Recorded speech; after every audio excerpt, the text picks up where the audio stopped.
están ustedes? Muy buenas noches, bienvenidos a Tolerancia Cero. Estamos haciendo un experimento que nos parece que puede ser muy interesante, de lo contrario no lo hubiésemos hecho. Tenemos un gran debate sobre educación, tenemos muchos invitados, pero todos a la vez, además de que son muchos todos a la vez, 4 invitados que representan o que vienen de alguna manera a mostrar distintas facetas de este movimiento estudiantil que ya lleva 6 meses. Los presento de inmediato, aparte de nuestros panelistas Cristian, Fernando y Fernando, la senadora Ena von Baer. Senadora, buenas noches, gracias por estar aquí. Gracias a ustedes. El rector Juan Manuel Solesi, rector de la Universidad de la USACH y presidente de del Consorcio de Universidades del Estado. Gracias por estar aquí, rector. Gracias a ustedes. La presidenta de la FECH, Camila Vallejo. Camila, gracias por estar aquí nuevamente. Muy buenas noches. Y vocera del movimiento, una de las voceras del movimiento estudiantil. Y el rector de la Universidad Adolfo Ibáñez, Andrés Benítez. Rector, gracias por estar aquí. Muy buenas noches. Buenas noches. La modalidad, yo se la estuve explicando antes, pero nadie entendió. Nadie entendió mucho. ¿Pero tiene que ver con que explica o con que es difícil la modalidad? Las dos. Vamos a ver durante el programa. Todas las anteriores. Tiene que ver con que al principio cada uno de nuestros invitados tendrá 1 minuto de libre disposición para partir el programa. Luego ya viene la conversación con los panelistas y entre ellos, si es que es necesario discutir algunos puntos. Y al final, los 4 invitados también tendrán 1 minuto de libre disposición. Para partir, vamos a ver la siguiente nota y volvemos a la mesa.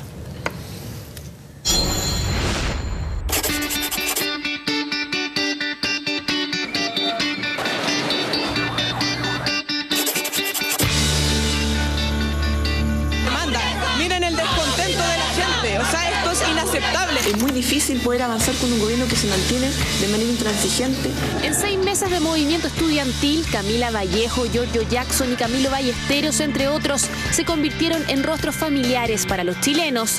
La nueva camada de líderes no supera los 25 años y se presentan preparados y empoderados ante las autoridades. Viajaron a Europa, son portadas de medios internacionales y tienen un promisorio futuro político. Son los rostros de una nueva generación.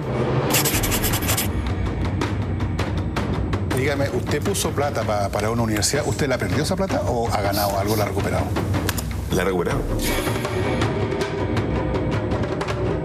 En medio del debate por el lucro, esta fue la sentencia de la salida de Joaquín Lavín de la cartera de Educación.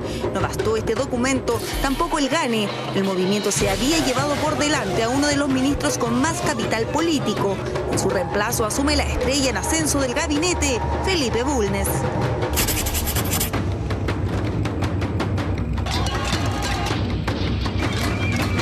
Tenemos que apoyar a los jóvenes. Han sido toda la tarde, le han pegado, lo han mandado preso y la ciudadanía de Santiago tiene que pronunciarse. El 4 de agosto marcó un antes y un después en el conflicto estudiantil.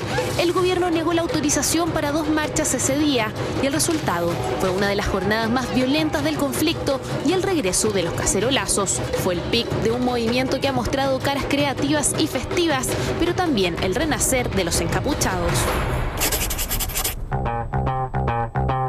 El tema de la educación gratuita para todos, esa causa que aparece como una causa muy justa, tampoco creemos que sea tan justa como aparece. Los 6 meses del conflicto han sido los más bajos para la popularidad del presidente, la que llegó a su mínimo en agosto con apenas un 27%. Al mismo tiempo, las encuestas llegaron a mostrar hasta un 80% de respaldo ciudadano al movimiento estudiantil, que logró poner la educación en el primer lugar de la agenda. El que está con la ley está conmigo. Los cabros no están con la ley. 4 meses de tomas y paros fueron suficientes para colmar la paciencia del alcalde de Providencia, Cristian Lavé. Pese a que desalojó a sus liceos más emblemáticos, en menos de 48 horas los estudiantes se los retomaron. Su mano dura fue el emblema de quienes se oponen al desorden de los estudiantes. A todos los estudiantes de Chile a radicalizar la movilización y a prepararse para tiempos difíciles. Fue la advertencia luego del quiebre de la mesa de diálogo entre el ministro Bulnes y los líderes estudiantiles. La Confech rechazó volver a clases, mientras que estas imágenes, la polémica toma de la sede del ex Congreso, dejó al descubierto la radicalización del movimiento. Tras más de 40 marchas y decenas de miles de manifestantes en las calles, el país ya no es el mismo. Son los 6 meses que cambiaron Chile.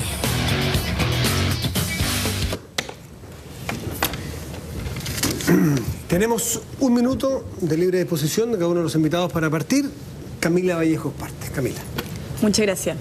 Bueno, yo quería señalar básicamente que considero que a esta altura del movimiento lo más importante es que no solamente hemos planteado sobre la mesa la triste realidad del sistema educacional chileno, ya un diagnóstico compartido no solamente por el movimiento, sino que por otras organizaciones, sino que tenemos un sistema conscientemente estructurado para la reproducción de las desigualdades.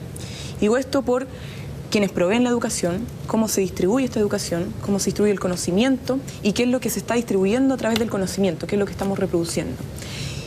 Y en ese sentido es cuando surge la demanda fuerte de que el Estado tiene que hacerse cargo de un sistema nacional de educación pública que permita la integración de los distintos estratos socioeconómicos, socioculturales, que permita la formación no solamente profesional y técnico, sino que también de sujetos críticos con capacidad de cuestionar la realidad y transformarla, y además un sistema privado que esté debidamente regulado para que no signifique una frustración, el endeudamiento de miles de familias y que después desertan o logran egresar sin que encuentren mercado laboral. Esos son los 2 elementos más importantes que hoy día existen dentro de la demanda y que es necesario abordar con altura de mira. Bien, Camila, muchas gracias. Ena von Baer, senadora UDI. Gracias. Mire, yo creo que podemos estar contentos en Chile que estemos hablando de educación, porque hay otros países que no están hablando de los desafíos que tienen en educación, sino que están hablando de otros desafíos donde a nosotros todavía nos falta, como por ejemplo la pobreza, la vivienda, pero nosotros estamos hablando de calidad de educación, estamos hablando de financiamiento de educación, estamos hablando de fiscalización de la educación, pero estamos en una discusión que la verdad creo que como país podemos agradecer que estemos haciéndola. Y yo creo que a veces perdemos la perspectiva de por qué llegamos a esta situación. Y llegamos a esta situación porque ha accedido a la educación superior una cantidad de familias que antes no accedían a la educación superior. Solamente pensemos que 7 de cada 10 estudiantes de la educación superior hoy son primera generación. Por lo tanto, nosotros hemos logrado como país, y yo creo que de hecho podemos estar orgullosos, algo que pocos países han logrado en tan poco tiempo, que es que el acceso a la educación superior se abra a las familias de clase media y a las familias vulnerables. Eso no significa que tengamos todo listo, que no nos falte nada por hacer. Significa que hemos dado un paso importante y que yo creo que no podemos perder la perspectiva de que nos tenemos que hacer cargo de lo que falta. Y adicionalmente hay otra cosa que yo, y con esto termino, no debemos... Un segundo, porque termino el minuto para que sea justo. Va a tener espacio, senadora. Perfecto. Va a tener espacio. Rector Solesi, por favor.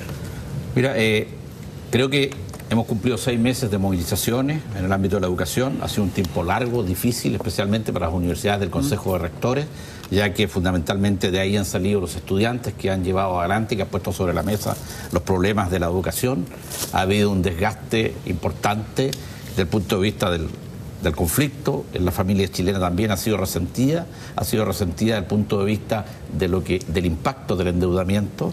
Y creo que ha llegado el momento ya de dejar, digamos, que estas reformas de la educación superior se hagan carne, fundamentalmente centrados en los temas de gratuidad, que ojalá lleguen hasta el séptimo decil, dejar de gravar a las familias y a los estudiantes con endeudamiento, el compromiso del Estado con sus universidades a través de los aportes basales, hacer efectiva la transparencia, la equidad, ¿ya? Y el cumplimiento, ¿ya?, de la ley, especialmente el tema del lucro, ¿ya?, y asumir la reforma del sistema de calidad y la equidad en el acceso. Perfecto, rector Solesi, muy bien. Rector Andrés Benítez, de la Universidad Adolfo Ibáñez. Bueno, se habla de que este sistema reproduce la desigualdad y si bien a mí me parece que es bueno hablar de educación, creo que vamos camino a seguir reproduciendo una gran desigualdad del sistema de educación superior. Las propuestas de la CONFECH y lo que hoy día escuchamos de la concertación dicen una sola cosa: hay que ayudar a los alumnos del CRUCH, que son 1/3 de los alumnos de este país. Y para ayudar a los alumnos de las universidades privadas les ponen condiciones de calidad. Yo les quiero decir una cosa: un 40% de la Universidad del CRUCH no cumple las condiciones de calidad que ha puesto hoy día la concertación para las universidades privadas. Entonces, lamentablemente, toda esta discusión, que ha sido fantástica, está terminando en que una vez más vamos a privilegiar a 1/3 de los alumnos del sistema de educación superior, donde no está el 80% de los pobres, siempre han sido privilegiados, ¿no es cierto? Y finalmente no se está gobernando para la mayoría del país. Perfecto, está ya expuesto el minuto de libre disposición de nuestros 4 invitados y, bueno, abrimos la conversación. Fernando Villegas tiene la palabra. Sí. Bueno, ¿qué puedo decirle que no haya ya dicho y me haya hecho merecedor de toda clase de epíteto? Creo que el tema hace rato que dejó de ser lo que pareció en un principio y que enamoró a tanta gente, a estas personas que salieron a tocar las cacerolas, personas que quizás años que no agarraban un libro, pero de pronto vieron la luz y salieron a tocar cacerolas por la educación, por la calidad de la educación, que fue el llamamiento inicial que enamoró al país, la calidad de la educación. Pero la calidad de educación yo no la veo mucho. Me recuerda esa historia que contaba un humorista argentino de un cine donde daban las películas tan cortadas que fue a ver Mi Buenos Aires querido y no vio a Gardel. Aquí no veo aparecer a Gardel tampoco. No veo que realmente en las discusiones, en los textos que se escriben, en toda esta profusa cantidad de material, se mencione mucho el tema de la calidad, la cultura de los propios alumnos, que yo creo que es muy facilista hoy en día, la de los profesores. El señor Gajardo, que está siempre pegado al lado de Camila, se ha caracterizado al revés por oponerse a los temas de evaluación de profesores. En fin, hay un montón de temas curriculares, temas de gestión de aulas, cuestiones que van derecho al asunto. Se hablaba en cambio de dinero, aportes basales, como lo llaman, créditos gratuitos o prácticamente, becas, nuevas inyecciones, no al lucro, una serie de cosas que pueden tener alguna relación más o menos indirecta con un contexto institucional que favoreciera la calidad, pero es dudoso, al menos es una cosa mediata y no inmediata. Y yo lamento que se haya perdido el llamamiento inicial, que tiene que ver con la calidad, que es la cuestión primera. Cuando uno ve a los alumnos, no solo secundarios, sino que universitarios, que en el primer año de clase se molestan cuando el profesor les pide un par de libros más de lo que estaban acostumbrados a leer en un año o en 2. Te das cuenta que hay un problema serio que va mucho más allá, o que en todo caso va en una vía paralela al tema de las plata, de las becas, del lucro, que puede ser importante, pero que no es lo central. Lamentablemente eso yo creo que se ha perdido en un grado fundamental, Matías. A ver, yo les quiero poner a nuestro invitado un siguiente tema. Hoy día vemos que hay un acuerdo, ¿no es cierto? Lo leímos ahora en la tarde, un acuerdo, ya más bien una propuesta de la concertación en educación, que tiene que ver con llegar al 70% de gratuidad y tiene que ver en el crunch. Y básicamente seguimos hablando de universidad. Como primera etapa. No, pero van a avanzar también a la primera etapa. La pregunta es que seguimos hablando de universidad. Ni siquiera la calidad a veces está ajena o está fuera de la película. Es Gardel que queda fuera de la foto.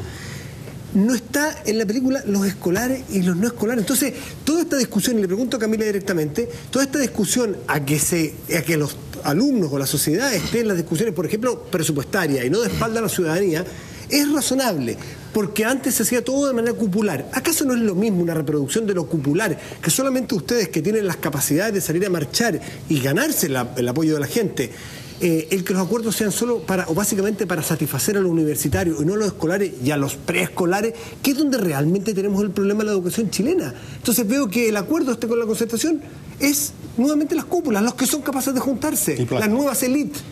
A ver, Matías, pero yo creo que ahí te faltan elementos, porque la verdad la propuesta, o sea, de partida eso es desconocer las demandas del movimiento y por otro lado desconocer la propuesta que me parece que está elaborando la oposición, que no es solamente educación superior, permítame terminar, o sea, nosotros no hemos trabajado solos como Confech, hemos trabajado y no hemos articulado con el sector de estudiantes de instituciones privadas, al igual que los estudiantes secundarios que no solamente provienen de los liceos públicos, sino que también de establecimientos particulares subvencionados e incluso particulares que se han sumado en este movimiento. Y los estudiantes universitarios no solamente hemos trabajado entre estudiantes, sino que también con académicos, con profesores, con funcionarios. Es decir, seguir insistiendo de que esta es una demanda propia de la Confech o el CRUCH es un error, ya en términos materiales. Pero las respuestas de la política van... En segundo lugar, nosotros creemos que es importante desmitificar ciertas cosas porque siento que estamos engañando a la gente. Cuando decimos que reproduce desigualdad el que solamente nos enfoquemos en la institución del CRUCH, bueno, digamos por qué el sistema privado es mayoritario en Chile. ¿Qué originó la expansión de la matrícula al sistema privado y el que las instituciones públicas o tradicionales no pudieran crecer? Fue una decisión política que hizo que se desfinanciaran instituciones que eran de calidad y excelencia, perdieran muchas de ellas, esa calidad otras no, se elitizaran algunas, ¿ya? Y por otro lado sucediera un crecimiento desregulado en el sistema privado que reproduciera mala calidad, que se lucrara con los derechos de la familia y que no diera ninguna garantía. 30 años un sistema privado desarrollándose que no ha demostrado ser mejor que las instituciones. Todos los invitados han pedido la palabra. públicas. Aquí primero, segundo pidió Ana Fombal y tercero pidió usted. Sigamos el orden que levantaron el dedo. Yo encuentro que digamos las cosas por su nombre. O sea, hoy día lo que están proponiendo la CONFECH y la Concertación es que si un alumno pobre entra a la Universidad de Playa Ancha, que tiene 3 años de acreditación, que no ha investigado en los últimos 4 años, no hay registro de investigación, que tiene malos alumnos, puede ir gratis. Pero si ese mismo alumno quiere entrar a la Universidad Alberto Hurtado, que tiene 5 años de acreditación, que tiene buenos alumnos y tiene investigación, tiene que pagar. Entonces aquí hablamos al voleo, encuentro yo. Camila dice, aquí hay un sistema privado que no ha demostrado nada. Pero yo te voy a decir una cosa, de las 10 mejores universidades en acreditación, en número de alumnos que hay en el país, hay solo 2 públicas, 4 tradicionales y 4 privadas que tienen solo 20 años. Entre las 20 instituciones que más investigan en el país, hay 5 privadas y la mitad de las instituciones públicas de este país no investigan. Entonces, ¿de qué estamos hablando? Aquí lo que yo planteo es que la calidad está esparcida a lo largo del sistema. Rector Solesi. Sí, primero, sí, es que lo cambié porque hace mención a las universidades. Entonces primero quería decirle que a Fernando que el tema de calidad sí estuvo siempre desde el principio puesto y hay una reforma al mecanismo de aseguramiento de la calidad, porque la verdad es que se ha transformado en una situación que hoy día es un pasadizo y que no resuelve los problemas de calidad del sistema. De hecho, en el último periodo del año pasado, digamos, se acreditó una cantidad de universidades privadas que no se había acreditado nunca, digamos, en términos. Me gustaría contestar lo que dice el doctor Benítez. Yo creo que Andrés tiene malos números, ¿no? De las 10 son 8 las universidades que son del CRUCH y 2, digamos, de las privadas. Hay una sola universidad acreditada en investigación de las universidades privadas. ¿Pero cuántas hacen investigación? De las 35 ¿Cuántas hacen investigación? No, estamos hablando de acreditación, por lo menos de algún tipo de validación, digamos. ¿Ya? Hay solo una. En cambio, en el CRUCH hay más de 14 universidades que están acreditadas en investigación. Entonces, eso, en docencia de posgrado, por ejemplo. O sea, las instituciones hacen mucho más, las universidades privadas, digamos, las universidades del Consejo Rector hacen mucho más que hacer simplemente docencia. Senadora Fombal. Sí, lo que pasa es que yo al principio no alcancé a decirlo, pero a mí me parece que tú tienes toda la razón. O sea, nosotros acá efectivamente estamos centrando la respuesta en aquellos que han marchado. Pero el problema lo tenemos mucho antes. O sea, si nosotros nos preguntamos por qué nuestro sistema necesita un propedéutico, como el que entrega la Universidad del Rector. Acá, ¿por qué se necesita un propedéutico? Porque el problema propedéutico, para la gente que nos escucha y no lo sabe, es un primer año de universidad de nivelación. ¿Por qué se necesita eso? Y ahora hay una beca de propedéutico propuesta en el presupuesto para el año 2012. ¿Por qué necesitamos eso? Porque nuestro sistema escolar y nuestro sistema preescolar tiene problemas. Entonces, cuando nosotros decimos vamos a poner todo el énfasis y todo el dinero en la educación superior, entonces yo creo que estamos cometiendo un error, porque nosotros tenemos el problema real, o sea, el problema también lo tenemos en el financiamiento de la educación superior, porque tenemos familias que efectivamente están sobreendeudadas, y yo quiero decir que las más sobreendeudadas son las que reciben crédito con aval del Estado, y el crédito con aval del Estado está en las universidades que no son, o sea, en los centros de formación técnica y en las universidades que no son parte de las universidades tradicionales. Pero ¿dónde tenemos un problema? En las salas cunas. Ahí tenemos una cobertura que es del 20%. Y eso no nos produce solo una desigualdad que se reproduce después hacia arriba, porque los niños de guaguas no tienen acceso a una buena educación, sino que adicionalmente nos produce un problema para las mamás. Y yo creo que ahí tenemos que tener cuidado de que en la mirada y en la solucionática, más allá de la problemática que fue planteada por los estudiantes de educación superior, nosotros no nos perdamos respecto al bien común. Y el bien común está en la educación preescolar. Y yo creo que también tenemos que mirar el 70% de los estudiantes que no están en las universidades tradicionales y que están los más pobres en los centros de formación técnica y en los institutos profesionales. Cristian Bofill. Sí, yo le encuentro razón a la senadora, pero le quería recordar que el quintil más pobre, solo un 27% de los niños tienen acceso a educación parvularia, y no veo grandes avances en el presupuesto de este año. Pero también quería preguntarle a Camila, que Camila dice que su alianza con Gajardo, con el Colegio de Profesores, está caricaturizada, pero la verdad es que eso en ningún momento. sí, Cuando uno mira el Colegio de Profesores, es el principal obstáculo hoy día para una educación de calidad a nivel escolar, que ha sido el pato de la boda de en esta ocasión. Si uno toma los números de la encuesta CACEN, si uno toma los números de educación 2020, el sector público, las matrículas escolares van a caer del 37 al 30% el próximo año. O sea, se está destruyendo la educación pública y este movimiento vía Gajardo ha ayudado a eso. Yo le quería preguntar básicamente a ti, Camila, si tú no crees que el hecho de que un movimiento como Educación 2020 diga que Jorge Gajardo está demoliendo la educación pública, rehusándose a las evaluaciones de profesores, ¿a ti no te hace pensar un poco eso? A ver, primero, varios elementos que me sorprenden porque nosotros de partida sí hemos tenido muchas propuestas respecto a la educación básica y media y ahora último se ha hablado mucho de educación inicial. Sin embargo, en la primera cuenta del gobierno, el 21 de mayo, después la propuesta del GANE, no había nada en la educación básica y media. Entonces me parece como una posición sumamente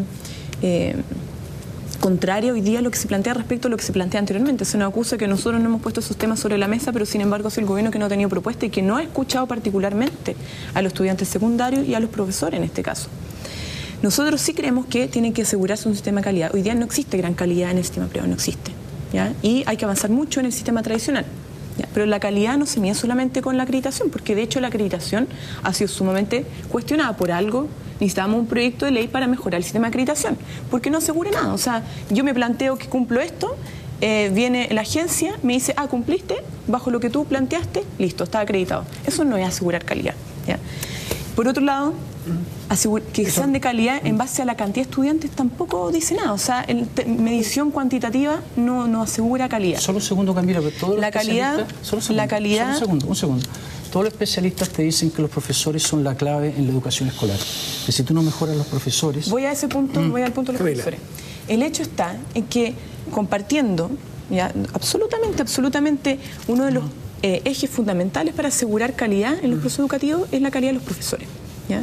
Pero asegurémonos de formar buenos profesores en primera instancia, ya no solamente entregando becas y asegurando el financiamiento, sino que cuál es el proceso de formación que tienen, en qué institución, qué garantía está esa institución, qué programas, qué malla curricular tienen.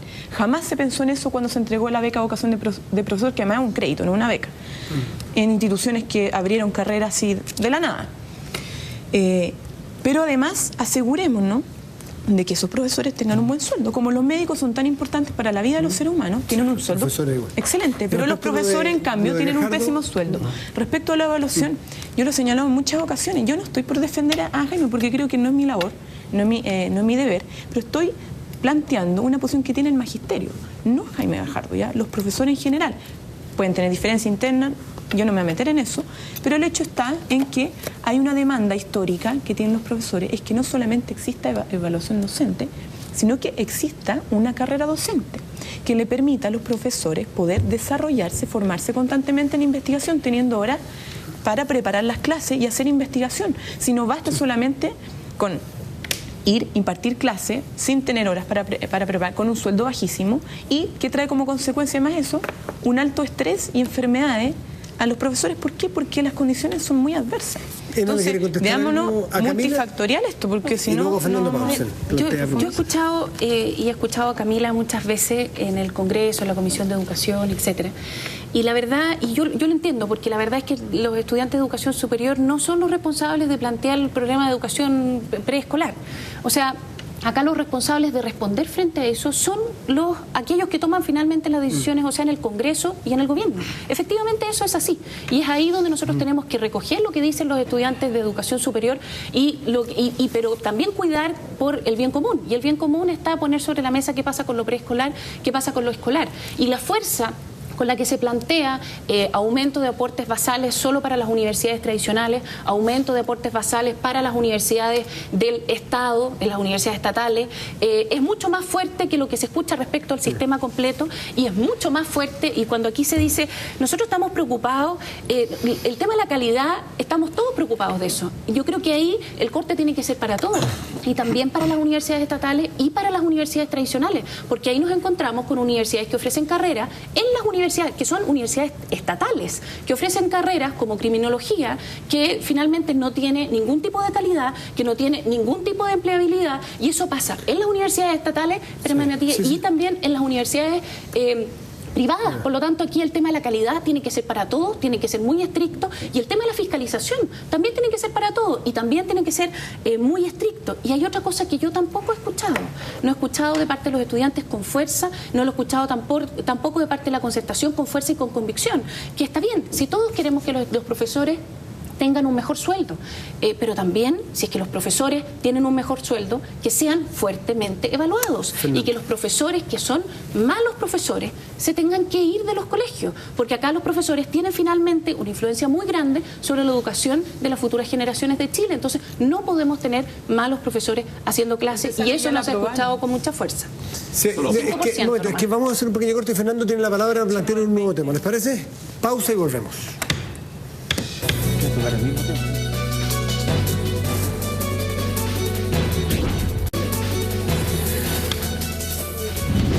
Estamos de vuelta en Tolerancia Cero. Estamos haciendo un debate por la educación con representantes de distintos estamentos. Fernando Paulsen tenía la palabra. Sí, yo creo que una de las cosas que se minimizó en un momento dado y que yo creo que pudo haber sido una de las cosas más importantes para discutir en términos de educación fue la frase del presidente de que la educación es un bien de consumo. Se minimizó porque el propio gobierno no abundó en eso, la oposición tampoco abundó mucho en eso, y yo creo que es extraordinariamente importante el punto, porque cuando la educación se usa en todos los discursos como el gran igualador, como lo único posible para poder cambiar la situación de segregación o la situación desigual de las personas, se cuentan pero por miles los ejemplos al respecto. Uno tiene que empezar a ver el sistema, a ver si es que el sistema acompaña o no acompaña lo que se dice en los discursos, y tenemos una educación, voy a hablar exclusivamente de la universitaria, bancarizada totalmente, que pasa por la banca, que pasa por un problema de endeudamiento, si tú quieres, obligado. Segundo, lo que decía la senadora von Baer tiene toda la razón respecto del propedéutico. Lo que ella nos dijo es que la razón por la cual hay propedéuticos es porque la ley, el sistema establece que solamente los 27.500 puntajes top de la PSU tienen derecho a fondos indirectos, aportes fiscales indirectos. Todo el resto, el primero de su curso de una comuna donde en el colegio no le va bien, el primero de su curso que da la prueba y no está dentro de los 27.500, lisa y llanamente no recibe aporte fiscal indirecto. Por lo tanto, ¿cuáles son los incentivos que puede tener una persona para hacerlo bien en el colegio? Para ponerlo en términos de lo que decía Fernando. Las personas que han tenido vulnerabilidades brutales, históricas, en situaciones tremendamente débiles y que son los primeros segundos de su curso. Bueno, esas personas, lisa y llanamente, ¿cuáles son los incentivos que tienen? Si es que no llegan a los 27.500 de la PSU, lisa y llanamente no tienen aporte, no tienen ayuda. Entonces, eso tampoco se cuenta. Y por último, que quiero ponerlo aquí como valor, quiero preguntar cuáles son los valores asociados a los planes que se están haciendo. ¿Cuáles son los valores de fondo? Cuando se habla de que no puede ser gratuita la educación porque los pobres estarían subsidiando a los ricos, ¿de qué cresta estamos hablando? ¿De qué pobres estamos hablando? Fíjate tú que el decile, el 10º decile, el más rico de todos los deciles, parte a 2.800.000 pesos. Esa persona me dice que es rica, esa persona tiene 2 hijos en la universidad y 1/3 de toda su plata se le fue.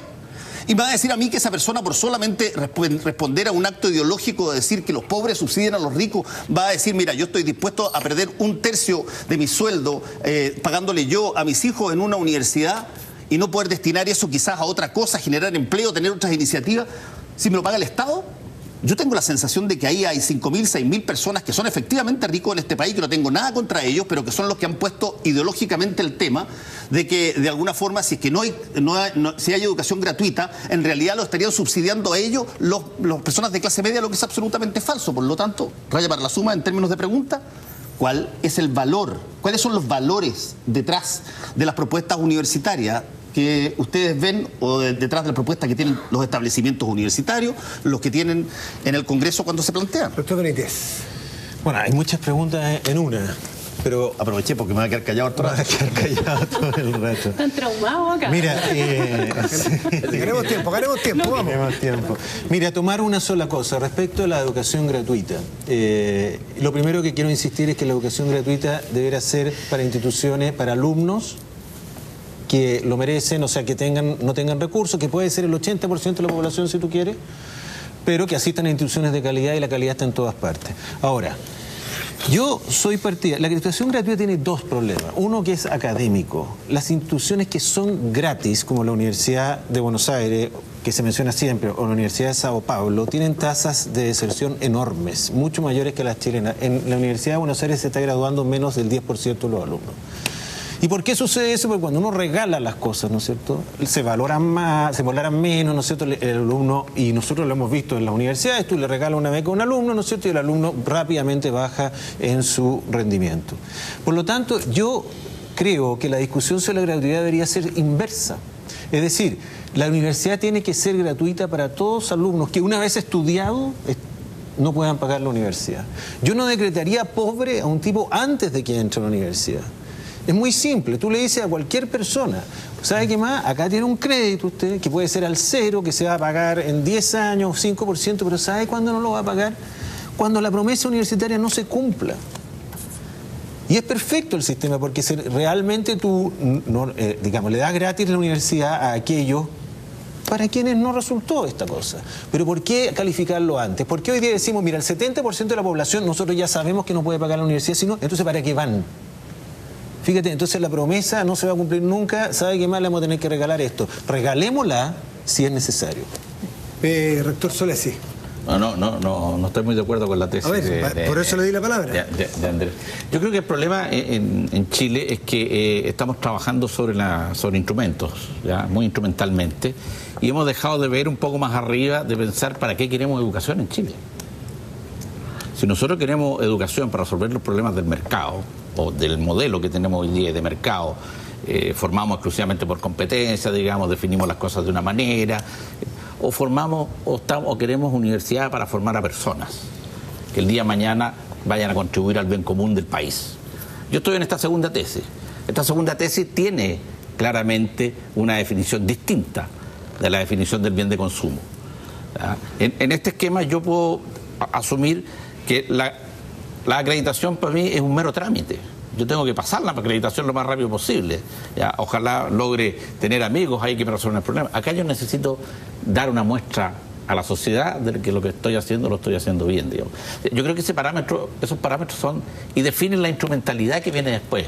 Superintendencia, subsecretaría, si es que es necesario, todo lo que venga y los recursos asociados. Yo creo que esa discusión no la hemos tenido en Chile y deberíamos sentarnos un día a tener esa discusión. Yo creo que se ha planteado el tema de bien de consumo como una bancarización. Yo creo que efectivamente la bancarización está en el crédito con aval del Estado fundamentalmente. Yo creo que eso hay que eliminarlo. Hay que eliminar el crédito con aval del Estado. No hay que bajar la tasa. Hay que eliminarlo y crear un fondo exactamente igual al fondo solidario. ¿Ya? Del 2%, para todos. Perdón, ¿fueron ellos los que no quisieron que eso sucediera? No, nosotros hemos... Oye, son nuestras universidades, nuestros estudiantes los que han logrado que las universidades privadas vayan a tener... A ver, ¿a qué se refiere? Perdón, cuando se discutió este gobierno, el gobierno, y la ministra Jiménez lo ha dicho con todas sus palabras, y el ministro Vital lo hizo, de que hubiera crédito solidario para todos, fueron las universidades tradicionales las que lo impidieron. Mira, y por eso nace el CAE. Digamos las cosas como son. No, digamos las cosas como son. En el informe presidencial del año 2007, lo que se aconseja es ir a un solo sistema de crédito en la orientación del Fondo Solidario, acordado por todos, por unanimidad de los integrantes y de beneficio para todos los estudiantes. Pero hay que eliminar la bancarización del crédito con alta.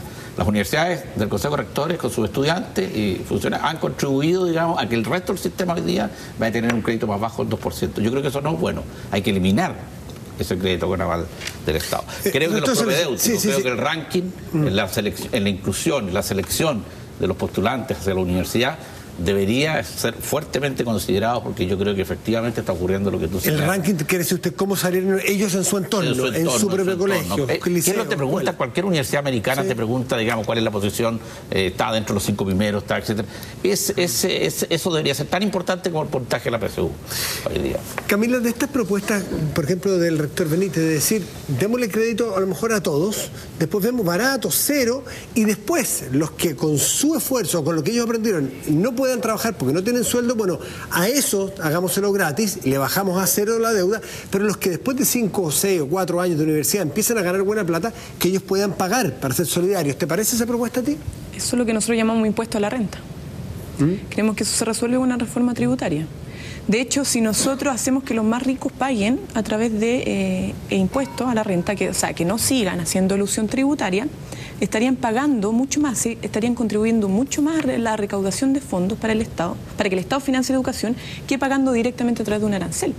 ¿Estamos de acuerdo? Absolutamente de acuerdo, que se les cobre a lo egresado, pero de acuerdo a su capacidad de ingreso. Eso ha dicho el impuesto a la renta. Y eso tiene que ver con la reforma tributaria que estamos planteando. De hecho, ahí los que más van a poder pagar van a ser los el último de hecho el 5% y el resto nada. Si conceptualmente están de acuerdo. Claro, porque lo que pasa es que crédito o que se le debe. No es crédito, aquí es la tributación. Eso. A ver, pero es que impuesto a la renta es una cosa. O sea, que nosotros, ¿cómo funciona nuestro sistema tributario? Uno son los impuestos regresivos, que el IVA, impuesto regresivo, todos sabemos, que hace que el Estado recaude como un 50%. Y por otro lado están los impuestos progresivos, que es el impuesto a la renta, ¿ya? Que los más ricos supuestamente pagan más.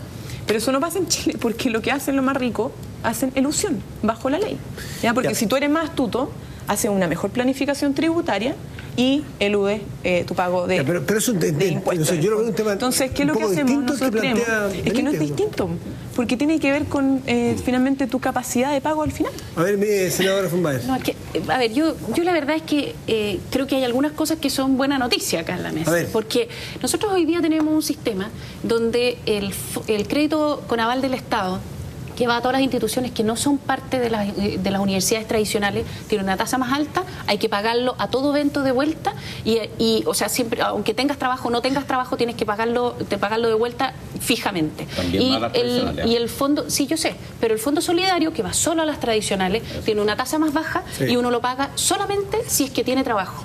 Y nosotros hoy día becas tenemos mucho más en las universidades tradicionales, y llegan a 1.800.000, y becas tenemos mucho menos en los centros de formación técnica, institutos profesionales, son de 500 lucas y la diferencia es mucho más grande respecto a lo que cubren. Entonces, cuando aquí se dice hagamos un solo fondo, a mí me parece una muy buena noticia, porque yo de verdad veo que detrás de esta discusión hay una mirada ideológica, hay una diferencia ideológica, y está bien que la haya, está súper bien, pero yo creo que hay que transparentarla también, porque yo de hecho creo que nosotros tenemos que enfocar la ayuda a las familias. O sea, nosotros tenemos que ver quiénes son los más pobres, quiénes son los que necesitan más ayuda. Y yo coincido con Fernando cuando él dice, tenemos un problema cuando es solamente la PSU la que mide.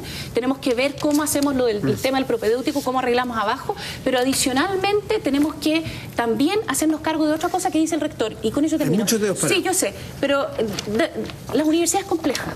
Nosotros tenemos, porque aquí se habla del bien común, de preocupémonos por el bien común. Yo creo que tenemos que preocuparnos por las universidades complejas que hacen investigación. Y esas están tanto en el sector privado como en el público. Tenemos que preocuparnos por ese bien público que es la investigación. ¿Qué dice usted? Solo una universidad privada está acreditada en investigación. ¿Cuál es? 14, la Universidad Andrés Bello. Perfecto. 14 de las otras están acreditadas, digamos, en el... ¿Usted quería agregar algo? Sí, yo quería agregar algo. Aquí tenemos que hacer rápidamente una clarificación, porque yo creo que esto nos lleva a ciertos errores. Cuando califiquemos el sistema universitario del Consejo de Rectores, califiquemos con el sistema universitario privado. El sistema de CFT y de institutos profesionales, llamémoslo centros de formación técnica. Y lo que ha ocurrido ahí es que el Estado no ha querido tener, por definición política, entidades que hagan centros de formación para tener el equivalente o el paralelo como tendrían universidades, digamos. Y lo único que tenía era INACAP. Y espero que INACAP quede algo del estatal, porque eso era del Estado de Chile. Camila, ¿tú querías apuntar algo? Yo quería retomar, que considero que es muy importante la discusión sobre el objetivo, porque cuando hablamos mucho de calidad, pero como que la gente no entiende a qué se refiere con calidad, cómo medimos calidad, calidad para qué. Porque si tú pones, por ejemplo, ¿qué es de mejor calidad? ¿Un Volkswagen o una camioneta 4x4 o un BMW? Bueno, depende de para qué lo quieras, depende del objetivo.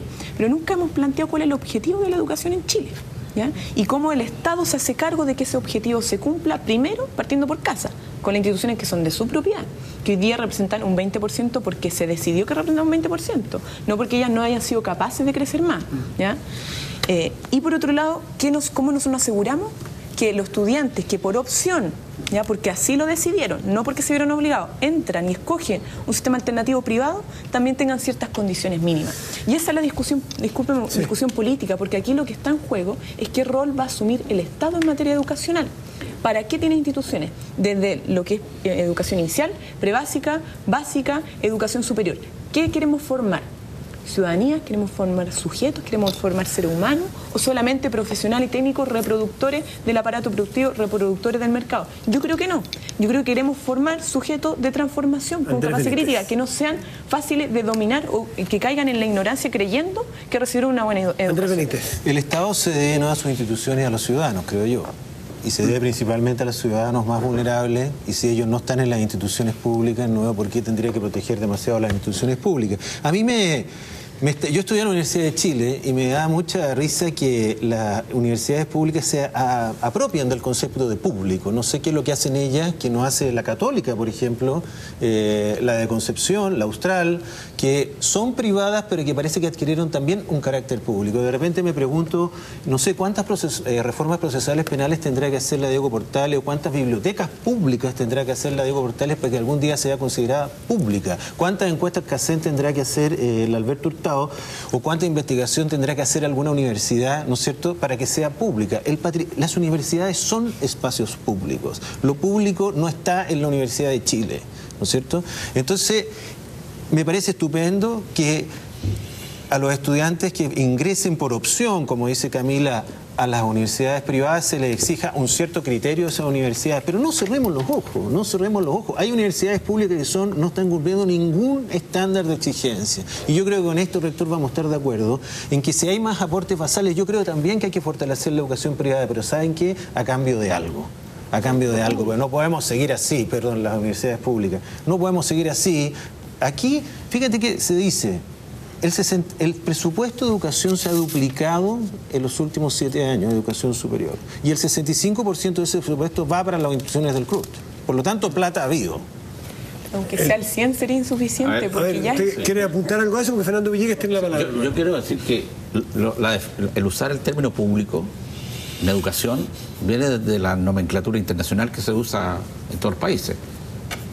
Lo público es la educación que entrega el Estado. O sea, la Católica no entrega educación pública. Te estoy nombrando cómo se analiza la OCDE, UNESCO, el PNUD, todos hablan de educación pública a la educación entregada por las instituciones del Estado. Esa es la definición internacional que se usa para estos casos. Yo creo que efectivamente pueden haber instituciones complicadas, digamos, no complejas, digamos, como las hay en el sector privado, también las hay en el sector público, también las hay en el sector privado, digamos, o sea, y en eso estamos todos tratando de mejorar. Pero las instituciones públicas que están en esa situación es porque el Estado las quiere tener ahí. Si las universidades del Estado son de todos los chilenos, son del Estado de Chile. Por lo tanto, si están en malas condiciones es porque nosotros, los chilenos, el Estado de Chile, este país, las quiere tener así. Tan simple como eso. No hay ninguna responsabilidad de los académicos como usted, porque aquí estamos hablando de para qué forma gente de universidad. Yo creo que en Chile nos vamos a reinventar la rueda. En todos los países del mundo se forman buenos profesionales y ellos son un bien particular de ellos y al mismo tiempo son un bien de la sociedad. Empezar en Chile a querer que una universidad diferente es una locura. Las buenas universidades estatales, las que le gustan a usted en Alemania, en Inglaterra, en Estados Unidos, la gestión de las universidades no está en los académicos como en Chile.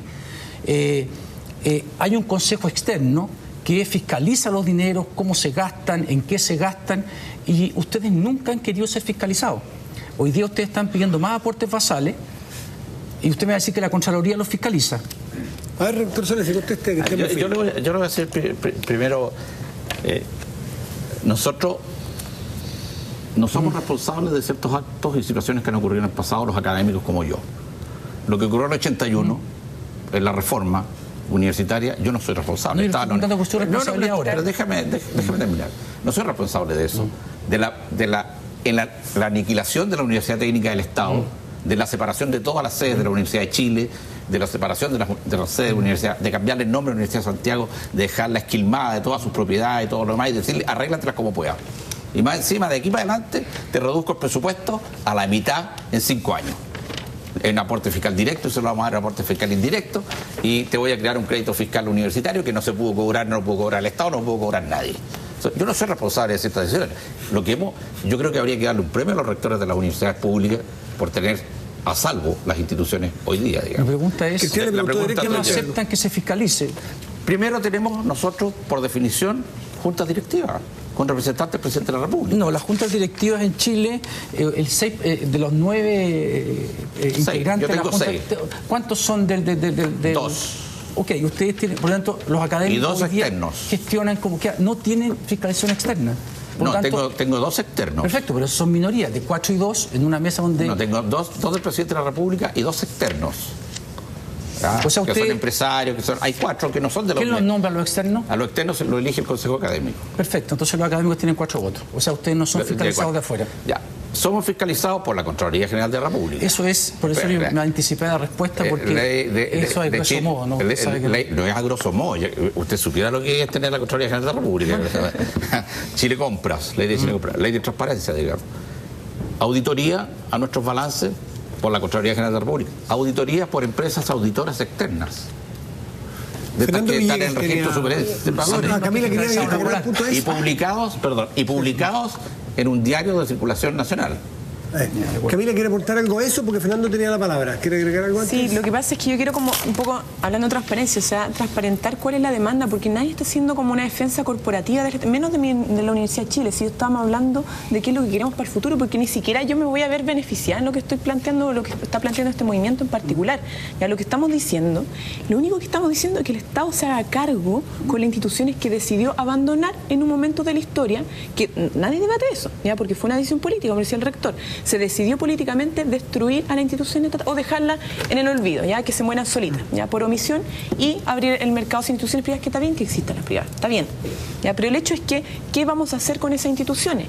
Las vamos a fortalecer, vamos a permitirles que crezcan para que toda familia tenga la oportunidad de educar a su hijo en un sistema que sea patrimonio. ¿Por qué digo, espera? Porque patrimonio todos tenemos que hacernos cargo, los académicos, los estudiantes, las familias, todos tenemos que aportar para que esas instituciones que no son el gran ejemplo hoy día, y por eso nosotros queremos hacer un ejemplo. Hay que mejorarla, no solamente con los recursos, sino que cómo se hace la gestión adentro, cómo se genera la participación, cómo se asegura la calidad, etcétera. Todos esos aspectos. Bienvenidos. Mira, yo cuando escucho a Camila diciendo acá nosotros, nuestra preocupación es qué es lo que hace el Estado con sus instituciones, a mí me parece bien, porque efectivamente ustedes están representando especialmente a las universidades estatales, y eso se traduce en el discurso, se traduce en lo que se escucha, se traduce en lo que se pide, y está bien que sea así, porque son los representantes de las universidades del CRUCH, y me parece bien. Pero también hay que decir que el 30% de los estudiantes está en esas universidades y el 70% de los estudiantes de educación superior está fuera de esas universidades. Entonces, cuando nosotros decimos a dónde vamos a poner la mayor cantidad de fondos, yo digo, mire, si las familias sobreendeudadas hoy día, esas familias que están desesperadas porque tienen un ingreso de 600.000 pesos, de 500.000 pesos y tienen que pagar mensualidades, esas familias no están mayoritariamente en el CRUCH, sino que ahora me queda un segundo a mí. Y por lo tanto, acá cuando se dice que exista nomás el sistema privado, yo digo, sí, pero ahí hay 70% de los estudiantes de educación superior. Que se regule. Estoy absolutamente de acuerdo con que hay que regularlo. Y también con que hay que regular la calidad de la educación que está en el Estado. Porque aquí el sobreendeudamiento está especialmente no en las universidades del Estado y no en las universidades del CRUCH, porque universidades del CRUCH son también privadas y privadas mezcladas, digamos. Y la otra cosa es fiscalización. Sí, fiscalización para todos. Yo creo que, escuchando a Juan y a Camila, yo creo que podríamos estar de acuerdo en lo siguiente, fíjate. Yo estoy de acuerdo en que hay que fortalecer las instituciones del Estado, pero a cambio de convenios de desempeño. Es decir, aquellas instituciones que se comprometan a algo. No veo que sea tan loco decir, mire, ¿sabe qué más? Van a tener un plan de financiamiento, mejoren su acreditación, mejoren lo que quieran, mejoren su investigación, algunas no investiguen, ¿no es cierto? Yo estoy totalmente de acuerdo que el sistema hay que regularlo más. Hay que regularlo, y para eso hay una superintendencia en el cual Juan y yo participamos, fue presentado, ¿ya? El tema de los aranceles es otro, no se podemos verlo también, pero hay que regular este sistema y hay que regularlo más. Pero hay que diferenciar las instituciones de los alumnos. Y lo único que yo pido, ¿no es cierto?, es que si un alumno de escasos recursos opta por una universidad privada, cumpliendo todas esas condiciones, no hay por qué discriminarlo. No debiera discriminarlo. Y este proyecto que se ha presentado, ¿no es cierto?, primero tiene dos problemas. El primero es que como que asume que el CRUCH es bueno. No le pone ninguna condición. Y en segundo lugar dice, cuando usted sea bueno a los otros, ¿no es cierto?, ahí vamos a pensar si le damos plata. Yo creo que hay que controlar la calidad Pero en todo si eso el se sistema. resuelve mucho mejor, Andrés, y a mí me sorprende. Se resuelve, ok, veamos la posibilidad de que sea gratis todo. Todo. Ahora, según lo que dice la senadora, a mí me parece que se debiera generar, si que mañana se decreta que hay fondos y que se va a hacer gratuita la educación universitaria, fíjate que de repente yo siento que van a haber una cantidad gigantesca de alumnos de las universidades privadas, según lo que tú dices, Ena, y que van a ir a devolver la plata que les da el Estado. Les van a decir, ¿sabes qué? Yo no quiero. ¿Pero por qué lo gratis tiene que ver con la calidad? No, tiene que ver con la calidad. ¿Por qué? Porque en la medida que tú tienes la posibilidad, por dos veces tiene que ver la calidad. Una cosa tiene que ver la calidad por el asunto del bien común, de lo que hablábamos. Y tú dijiste, después vemos los aranceles, veamos los aranceles. Veamos los aranceles. Y yo siempre he puesto este ejemplo, pero cuando hay familias, qué sé yo, que son parte del 10º decil, o incluso del decil más pobre, que van a un restaurante, piden la cuenta y le piden al mozo, perdón, quiero que me traiga el ítem, el detalle, por si acaso no me han metido una muleta. Porque yo no dije, ahora entendí lo que tú dijiste, porque yo no planteé en ningún momento que acá haya familias que van a devolver la plata. No, si no la van a devolver, pero es que da la sensación. No, al revés, Fernando, al revés, porque yo creo que hoy día nosotros tenemos familias que están sobreendeudadas hasta el cogote. Exacto. Lo que yo estoy diciendo es que 70% de los estudiantes no están en las universidades del CRUCH. Entonces, si es que nosotros nos preocupamos solamente por eso, no vamos a tener la misma gente. Pero si ese problema se resuelve, que es lo que estoy tratando de decir yo, ese problema se resuelve, da gratuidad para todo. Pero ¿qué resuelves de la calidad con gratuidad? ¿Puedo terminar mi ejemplo? ¿No? Yo te propuse, demos gratuidad y el que puede pagar al final, que pague, ya, gratis para todo. ¿Por qué se hacen mejor en las universidades cuando la matrícula es gratis? No se hacen mejor en las universidades cuando ocurre. Las universidades se hacen mejores cuando las platas están bien invertidas. Y por eso es que yo digo por eso es que digo que las cosas tienen que tener que ver alguna relación el discurso de lo que se dice, discursos de todos con la realidad. ¿Sabes? Si es que el discurso es, mira, necesitamos tener buena educación y tenemos que dar una educación, porque eso genera efectos multiplicadores en todo el país, en toda la sociedad. Y ese es el valor al que aspiramos.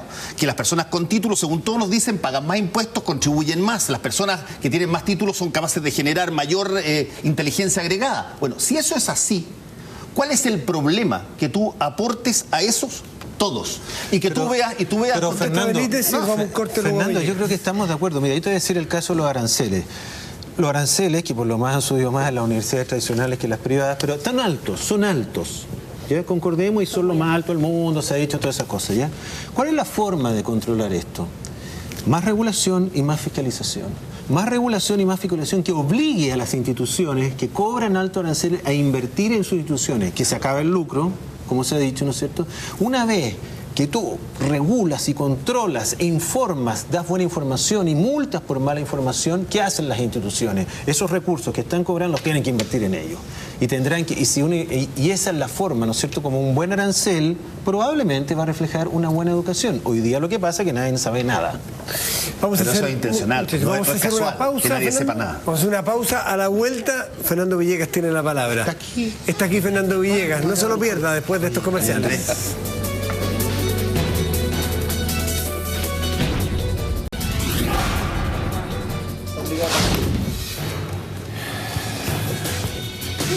Estamos de vuelta en Tolerancia Cero. Fernando Villegas tenía la palabra. Sí, todo esto ha estado muy interesante, muchos puntos de vista, probablemente todos tienen algunas dosis de verdad. Por momento la discusión ha parecido más de una mesa de dinero que de una mesa pedagógica.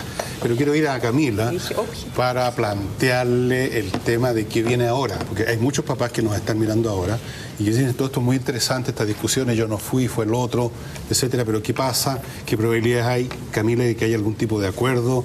Hay algunos factores que parecen indicar que las posiciones podrían estarse acercando a un lugar común por razones de fuerza mayor, en el caso de las universidades, por ejemplo. Entonces la pregunta para Camila es, ¿hasta qué punto ustedes, que tienen unas posturas bien claras y bien absolutas en algunos momentos, están disponibles, están preparados para no voy a decir negociar porque es una palabra un poco pornográfica, pero flexibilizar sus posturas, entendiendo que las cosas no se pueden lograr en un 100% y que por último, mañana será otro día para una nueva discusión, pero a partir de una plataforma más elevada.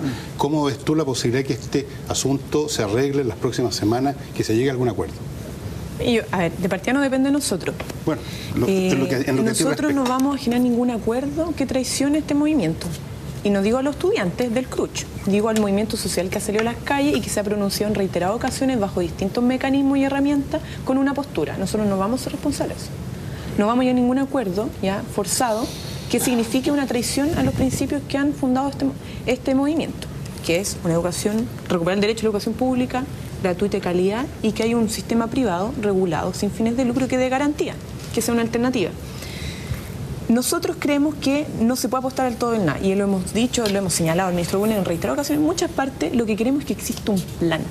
En el fondo, estos son los objetivos. ¿Cómo llegamos a esto? En un periodo de años, partiendo por la ley de presupuesto ahora y las leyes que están ingresando, pero que esto nos conduzca a un objetivo, que es lo que se ha señalado.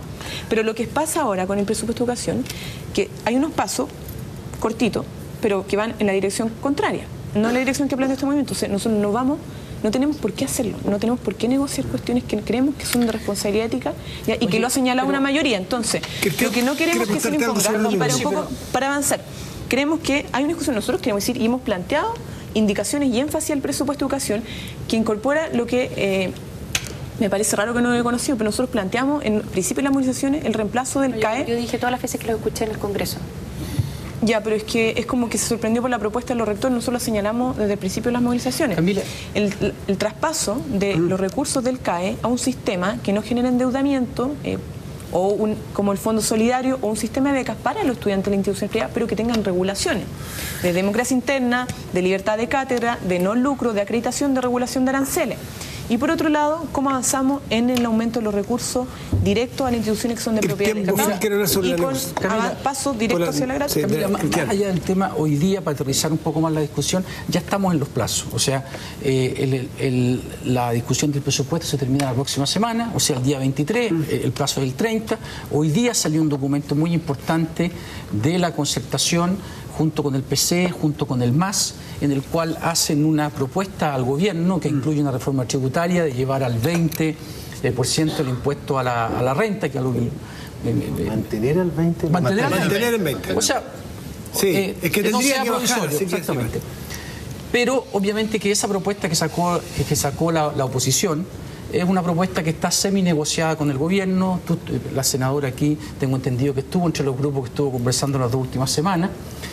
Y ustedes, después de decir que el Congreso estaba deslegitimado, que el Congreso no se conversaba, ustedes han radicado en el Congreso en la última semana la discusión.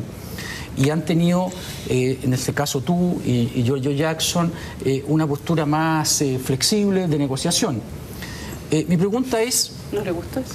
No, si uno compara las declaraciones... Son interpretaciones. Pena que no las tengamos aquí, pero esa es la interpretación que uno legítimamente puede sacar.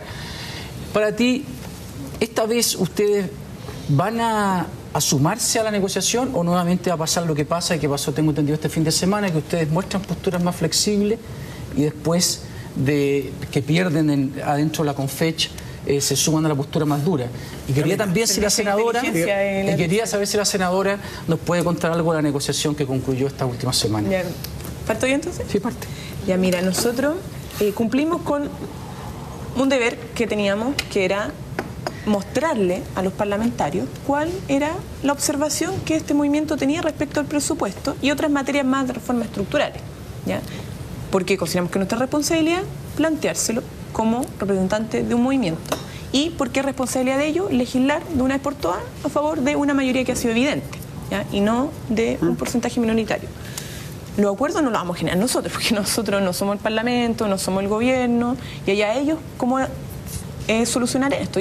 Hay que asumir la responsabilidad de eso también, porque si hay algo que es muy cierto, es que hoy día la institucionalidad política no tiene ninguna credibilidad en la gente. ¿Te incluye a tu partido en eso? No, porque el partido no es parte del binominalismo y no es parte de quienes... ¿El PC firmó el acuerdo hoy día? Espérate. Nota que yo creo que veámoslo con altura de mira.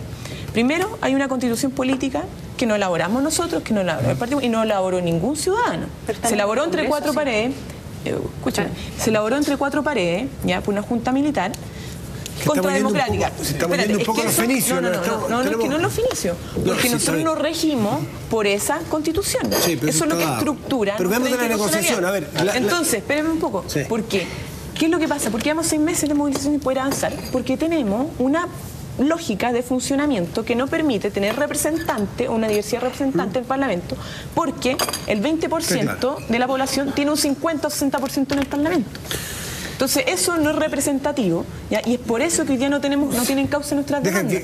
Camila, a ti, senadora Fumaera hizo una alocución si me cristiano Andrés Benítez. Yo comparto con Camila de que efectivamente acá la responsabilidad ahora está en la cancha de los que de donde se toma finalmente la decisión de las políticas públicas, que es en el Congreso.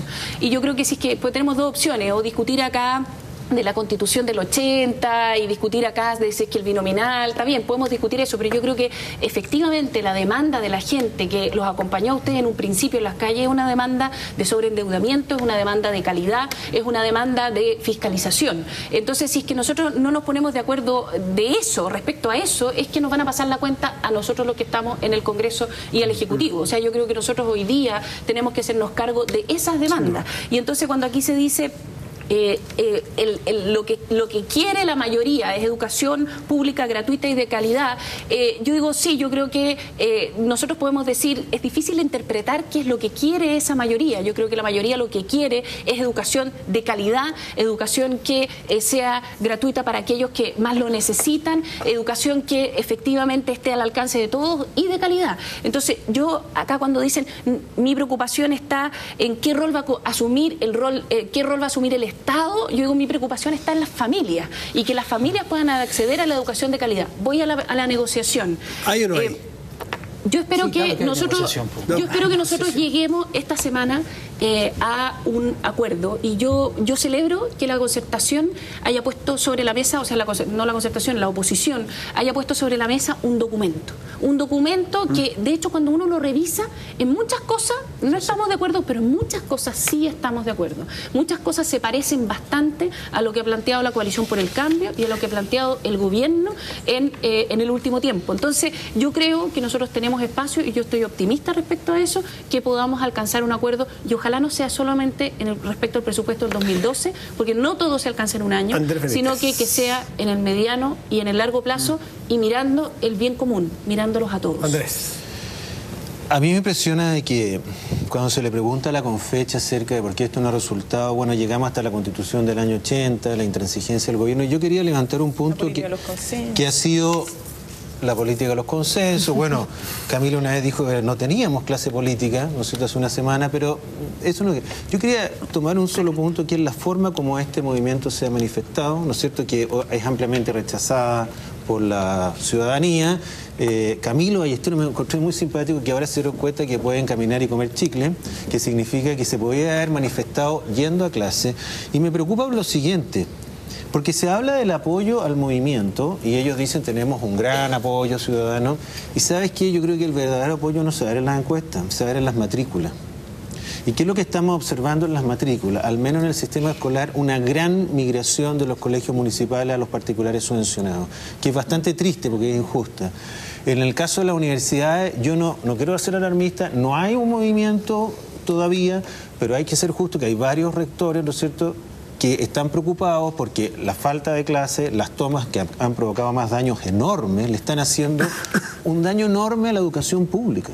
Entonces vamos a llegar a una paradoja muy rara, que finalmente los aportes basales los van a tener que casi ocupar para reconstruirse no solo en su infraestructura, sino que en su prestigio, y esto va a ser dramático. Entonces, yo siento, yo estaba con Juan cuando tomaron nuevamente la Universidad de Santiago, que fue rápidamente desocupada, ¿no es cierto? Ustedes hicieron la reunión ahora el fin de semana en una universidad tomada. La Casa Central de la Chile está tomada, dibujada, rayada, caricaturizada todavía.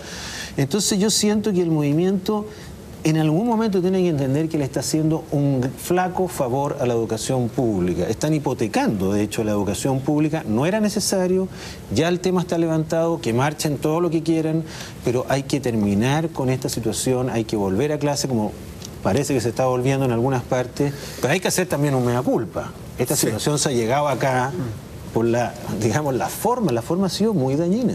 Rector Solesi.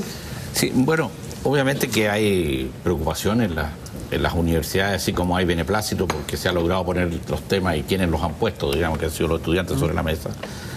Hay preocupación por evitar que se perjudiquen tanto los estudiantes como las mismas instituciones, digamos, o sea, que los estudiantes no vayan a perder becas, no vayan a perder beneficios, que las familias, digamos, no vayan a sentir que están perdiendo un semestre ya, o un año, en el peor de los casos. Yo creo que efectivamente han habido migraciones desde el punto de vista de matrícula de algunas instituciones del Estado, digamos, y del Consejo de Rectores hacia otras. Bueno, a lo mejor va a tener que ser el costo que va a haber que pagar por lograr un paso más, digamos, en el tema de la educación superior, en mejorar, digamos, los parámetros que eran realmente, si uno los mira hacia atrás, digamos, insostenibles en el tiempo. Esto era crónica de una muerte anunciada, esto iba a ocurrir en un momento u otro. Le tocó a este gobierno, puede haberle tocado al gobierno anterior, de Bachelet, o al gobierno que va a venir a futuro, digamos. Yo creo, por otro lado, que los estudiantes han cumplido un extraordinario trabajo, los dirigentes fundamentalmente, pero tienen al interior grupos que son complicados de manejar y que tienen otras expectativas y que efectivamente no están creyendo mucho en los planteamientos que el mismo Consejo de Rectores ha hecho. Nosotros como Consejo de Rectores firmamos con la CONFECH, no firmamos, o sea, sí establecimos un acuerdo de los llamados puntos convergentes, de 18 puntos, de los cuales 17 se firmaron y el 18 que era la vuelta a clase y mucho, a mí me llena de claridad, digamos, y de orgullo de que muchos de esos puntos hoy día están en la propuesta de la concertación, digamos, o sea, de la oposición, como también me llena de orgullo que muchos de esos puntos yo lo he conversado con parlamentarios de la Alianza, y yo creo que efectivamente... Se acerca ya un punto de acuerdo. Claro, yo pienso que puede haber un momento de acercamiento y que, como dice Camila, será el primer año... Esto no se termina este año, este es un tema que va a seguir 1, 2 o 3 años, digamos. O sea, en Alemania duró 5 años la reforma. Rector, es que estamos por tiempo estamos terminando, viene el minuto final de cada uno de ustedes, pero antes yo quiero una pregunta, Camila, a ti en particular, te quedan 2 días de plazo para postularte o repostularte como presidenta de la FECH. ¿Qué va a pasar? ¿Vas a la reelección? ¿Podemos dejar al final? No, como un tema no, es que la última pregunta, después 1 minuto cada uno y cerramos. No, yo he dicho en reiteradas ocasiones que esto se va a saber justo en el minuto antes de inscribir la lista, porque ni yo todavía lo tengo claro. Sí, 2 posturas, 50 y 50 casi. 1 minuto antes, entonces cierra el plazo, vamos a saber si vas a la reelección. Ese es el punto. ¿Puedo proponer algo? Lamentablemente nos queda 1 minuto cada uno, me hubiera encantado. Si queremos conocer la opinión, si queremos conocer... Es que si no va a ser injusto. Ya, está bien. En tu minuto. Andrés Benítez parte, 1 minuto libre de exposición cada uno. Yo parto. Tú partes. Bueno, acá se ha dicho que estamos a punto de alcanzar un acuerdo en educación. Yo no tenía idea. Ojalá... Esperamos que se logre. Ojalá ese acuerdo, como se ha dicho, considere mejorar la calidad de todo el sistema y beneficiar a todos los alumnos. Yo creo que este sistema, por otra parte, no ha sido malo. Hay 1 millón de personas estudiando.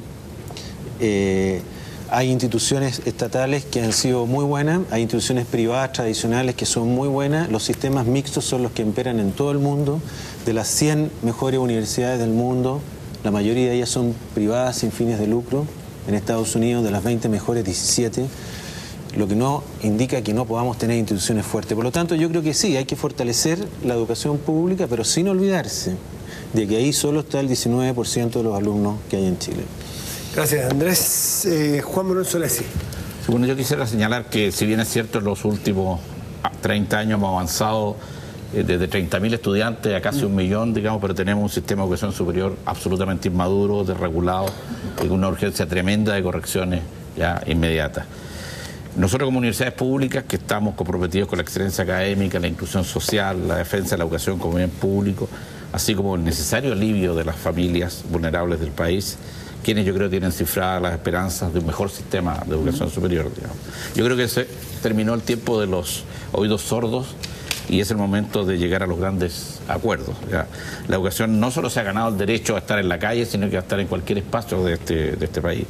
Creo que al gobierno le corresponde un rol político esencial, ¿ya?, de conducir, ¿ya?, este proceso, y también al Congreso, de cara a la ciudadanía, y debe ser el lugar donde efectivamente se construyan las soluciones. Yo quisiera, para finalizar, agradecer a los estudiantes por lo que han hecho y por el bien de Chile y la educación. Gracias, rector. Senadora von Baer. Yo creo que hemos tenido un movimiento estudiantil de 6 meses en el que también los estudiantes han aprendido, porque cuando uno escucha que ahora valoran que el acuerdo se tenga, a que ese acuerdo se tenga que llegar en el Congreso, cuando uno ahora escucha que la verdad es que tenemos que lograr ese acuerdo para poder avanzar, yo creo que es una buena noticia, porque al final del día muchos chilenos plantearon de que están de acuerdo con que hay un problema de calidad, hay un problema de financiamiento, hay un problema de fiscalización en la educación superior y en el sistema educacional completo, pero también creo yo que hay un cansancio con el tema de las tomas, con el tema de la violencia, con que haya familias que tengan peligro de perder un año, porque para algunos eso no es un problema, pero para las familias de clase media, para las familias vulnerables, es un problema grave perder un año en la universidad, es un problema grave perder un año en los colegios. Entonces yo creo que acá uno puede manifestar, está claro, y ahora llegó el momento de ponerse a pasar de la problemática a la solución. Camila Vallejos, un minuto final. Sí, yo quiero señalar simplemente de que no nos dejemos engañar cuando decimos que llegamos a acuerdo o tenemos punto en común, porque se nos ha venido señalando eso hace 4 meses. Se nos decía que teníamos puntos convergentes, no digo con el CRUCH, digo con el gobierno, estamos de acuerdo en muchas cosas y nunca los vimos, la verdad, nunca los vimos. Entonces, ojo con eso. No porque yo diga que no es nuestra labor ser parlamentario, ser el Parlamento, ser el gobierno, estoy validando los acuerdos que se pueden llegar a generar, que yo no sé cuáles son, la verdad, y me sorprende porque la oposición dijo que no iba a entrar a negociar con la alianza. Entonces, ahí también hay que aclarar eso. Lo que yo creo es que aquí, insisto, tiene que elaborarse un plan, ¿ya?, de política de Estado que nos permita avanzar en hacer que el sistema público crezca, se desarrolle, sea ejemplar y que tengamos un sistema privado que dé garantías. Es lo que se ha planteado. Y si queremos realmente, o tenemos la duda, ya le digo a la senadora designada, si queremos representar realmente, si queremos, Camila, si queremos representar realmente, primero escuchemos a la mayoría que es muy importante, y no le tengamos miedo. No le tengamos miedo. No puede permitir una descalificación. No, está hecho el punto, está hecho el punto. Pero es una realidad. No le tengamos miedo a levantar un plebiscito para realmente saber cuál es la opinión de la mayoría de la gente. ¿Ya? Está bien, si Camila Vallejo, hoy día esa mayoría se expresa, hagamos política en función de eso. Muchísimas gracias, Camila Vallejo. Andrés Benítez, Camila, Juan Manuel Solesi, Ana von Baer, muchas gracias por venir esta noche a conversar sobre educación. Viene otro bloque de Tolerancia Cero. Sin nuestros invitados vamos a conversar sobre el tema Codelco, Anglo American, un tema que está muy caliente, que seguramente va a dar mucho que hablar y que es muy interesante intentar entender. Muchas gracias, muchachos, muchas gracias a nuestros invitados. Volvemos en Tolerancia Cero después de este corte.